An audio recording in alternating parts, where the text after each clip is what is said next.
Welcome to The Explainer.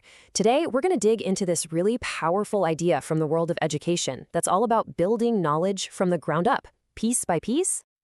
So, let's kick things off with a comparison that I think makes this super clear. On one side, you've got a construction scaffold, right? That metal framework that lets workers build something huge, something they couldn't possibly reach on their own. But what if we could do that for learning? What if we could build a temporary structure around a student's mind to help them construct brand new knowledge? And that, right there, is the whole idea behind educational scaffolding. It's this temporary, totally intentional support system. Now, it's not about giving students the answers. That just makes them dependent on you for the next answer. This is about giving them the tools and the support they need to climb to new intellectual heights safely and, most importantly, on their own. Okay, so here's the crucial point. Learning isn't just about, downloading facts into your brain. It is an active construction process. We are literally building our understanding, layer by layer, connecting new ideas to what we already know. And just like any construction site, sometimes we need a little help to get up to the next level. Isn't that true for all of us when we're learning something new and challenging? This kind of support works best when it's right in what educators call the zone of proximal development, or the ZPD. Just think of it as the absolute sweet spot for learning. It's that space where a task is just a little too tough for a student to handle alone, but it's totally doable with the right kind of guidance. Scaffolding is basically the bridge that gets them across that gap. Now, this kind of powerful support, it doesn't just happen by magic. Like any good construction project, it all starts with a really solid blueprint. And in education, we call this macro scaffolding. Macro scaffolding is all about the planning phase. It's the support that a teacher intentionally designs and builds right into the lessons, before the class ever even starts. It's all about being proactive, not just reacting when a student gets stuck. So this blueprint has 4 key parts. First, you've got to have clear goals so everybody knows exactly what they're trying to build. Then, the lessons are sequenced in a really logical way, kind of like laying a foundation before you put up the walls. Next, the tasks are designed to start with a ton of support, which then gets slowly taken away as students get more confident. And finally, there's this idea of message abundancy, which just means you keep coming back to the big ideas in different ways, so the learning really sticks. So that's the blueprint, the master plan. But let's be real, when does any project go exactly according to plan, right? What happens in the moment, in the middle of a lesson, when a student gets stuck? Well, that's when we shift from the blueprint to the on-the-spot adjustments, micro-scaffolding. And to really get a feel for this, let's actually drop into a 4th grade science class. They're about to do an experiment on heat conduction, and it is a perfect example of this kind of micro-level support.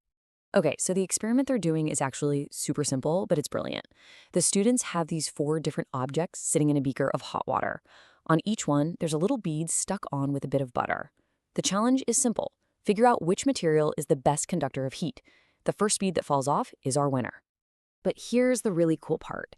Check out how the teacher kicks this off. She doesn't just start lecturing about conductors. No, she gets the students' minds working right away by asking them to make a prediction, to form a hypothesis. This is that first critical piece of in-the-moment support. So all the kids are leaning in, they're watching, making their guesses, and then, all of a sudden, plop! The bead on the metal spoon just drops right into the water. The experiment worked. And again, I want you to notice the teacher's move here. She doesn't just go, see, metal conducts heat best. Instead, she uses these really careful questions. First, she gets them to just say what they saw. Then, she scaffolds their language, helping them build that observation into a full scientific sentence. She's building their communication skills, not just their science knowledge. And this right here is just a perfect example of that final step. The teacher connects what the students already said, the heat has traveled through it, to the official vocabulary word, conductor. And then, with just a little prompt, she lets the students themselves draw the final conclusion. That conversation, that guided back and forth, that is micro-scaffolding. Okay, so this all sounds amazing, right? Teachers giving really targeted support both in the planning stage and in the moment. But, it does bring up a really important question about where all this help is supposed to lead. And it's a totally fair question. If you help a student this much, are you actually stopping them from learning how to think for themselves? Are you basically creating students who always need someone to hold their hand? Well, the research on this could not be clearer. The answer is a big, resounding no.